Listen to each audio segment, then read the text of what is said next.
here are some statistics for you. This is from Mother Jones, who analysed the mass shootings in America going back to 1982. There have now been 67 mass shootings. They based this on the FBI clarification of 4 or more people killed, and they've chosen a criteria of by a single shooter in an outdoor scenario. 67 mass shootings in America since 1982. 30 of those have occurred since 2006. 7 in 2012 alone, and 5 so far this year. So a dramatic escalation in mass shootings in America in the last 7 or 8 years or so. Why do you think there's not a problem here? Well, there is a problem here, Piers. What our failure as a nation is to even talk about the complexity of the problem.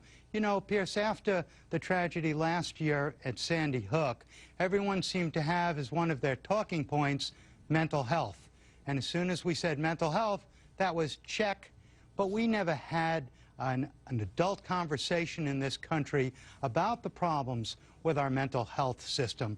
100% incorrect. There are 2 very important bills proposed by the Democrats, defeated and sometimes filibustered by the Republicans. One of them is called the Pete Dominici Act. The actual name is significantly longer than that, but Pete Dominici is in there, right? And that was a bill that was specifically for mental health, for the government to recognize mental health akin to physical health. Like, you view it as an actual, medical issue, not just a distinctly separate issue that's a psychological issue, and it should be treated the same way, and under our health insurance companies, they have to cover it, and things like that. The Republicans voted against it. That is exactly what you're saying, that, oh, mental health is the problem. Great, then why did your party vote against it? It's as simple as that, it really is. And you know what the other bill is that significantly addressed mental health that the Republicans voted against? Obamacare. So, we need to have a serious conversation. Anybody who uses the conversation line, there's a 90% chance that person is an idiot. Because that's the default thing you say when you have nothing of substance to add to the conversation. What we need to do is have a conversation. Right, because conversations can change the country. No, there's conversations held every day by all types of different people on all types of different issues. It doesn't get dick accomplished. How do I know that? We're still having all these mass shootings. What we need to do is something substantive, something with the policy. I know, radical. They continue. I have to say the numbers they're using for Mother Jones are simply wrong. If you look at any of the academics who have gathered data, there's no big increase that occurs in recent years. What essentially is Mother Jones used different definitions to measure these attacks over time. So just to clarify, Mr. Lott, just to clarify, you are stating for the record that when Mother Jones, with their specific criteria that I gave you, when they say there have been 70 shooting incidents in America where 4 or more people have been killed by a lone shooter in an outdoor scenario, you are saying they are inventing those statistics?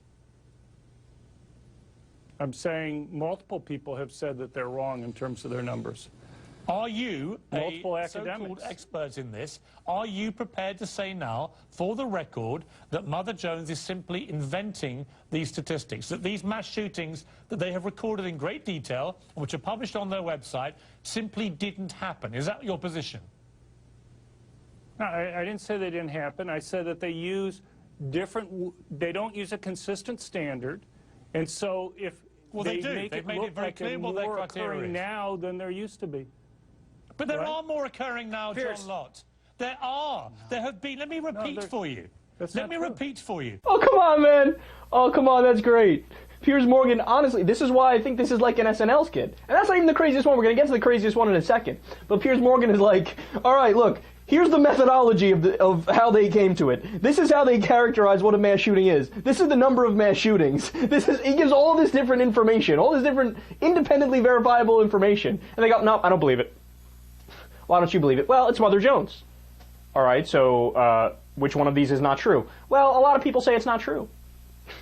I don't care about a lot of people. Tell me which ones aren't true. Tell me. And I love when he actually puts it perfectly and reposes the question. So you're saying these aren't correct. And he's like, well, yeah, correct is a strong term. They're not wrong per se, but they're just the standard that they use is different. They gave you this standard. He read the standard to you, and you're still saying it's not true, but you're just wrong about that. Now, look, let me get to the last clip, and then we'll turn the corner on this, and I have a response to this from a little somebody. Let's listen. Aurora was the biggest single shooting in America by one shooter in terms of number of people that he hit, 70 people. Sandy Hook that came a few months later. Sandy Hook that came a few months later was the worst school shooting in American history. We've now seen the second worst military base shooting in modern American history. At what point, given that all three were committed by people, well, they're not gun-free zones, are they, John Lott?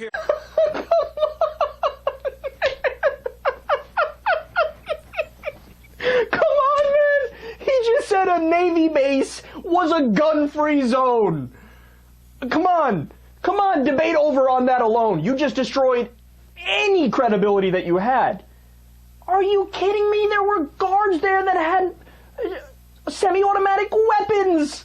What are you talking about? And Piers Morgan even mentioned it's the second largest shooting on a military establishment in U.S. history. The other one being what? Fort Hood. A fort! Where they have guns all around them. And there were, what, 19 people that died in that shooting? He's like, no, just gun-free zone. What are you talking about? It's the opposite of a gun-free zone. Yeah. Impermeable to facts. But look, the amazing thing about how idiotic these right-wingers are, I didn't even need to go back and dig up all of the studies again like I was planning on doing. You want to know why? Because we faced this exact same conversation, this exact same discussion not that long ago, and multiple times with Aurora, Sandy Hook, you name it. And S.E. Cupp was on Bill Maher's show, and she said it's a fact that gun violence has not gone up. In fact, it's gone down over the years. Well, let's listen to me debunk that.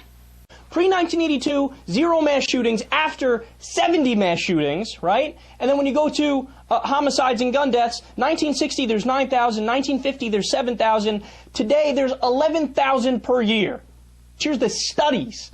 The studies. Harvard School of Public Health study, quote, our review of the academic literature found that a broad array of evidence indicates that gun availability is a risk factor for homicide, both in the United States and across high-income countries. Case control studies, ecological time series, and cross-sectional studies indicate that in homes, cities, states, and regions in the United States where there are more guns, both men and women are at a higher risk for homicide, particularly firearm homicide. Now, look, it's not just this study either. It's also the benchmark study on this, the Richard Florida study, which says the same thing. Did you know, for example, Alaska has the highest murder rate per capita, and they also have the highest number of guns per capita, right? A red state, they have a lot of guns, they have lax gun laws, more gun deaths.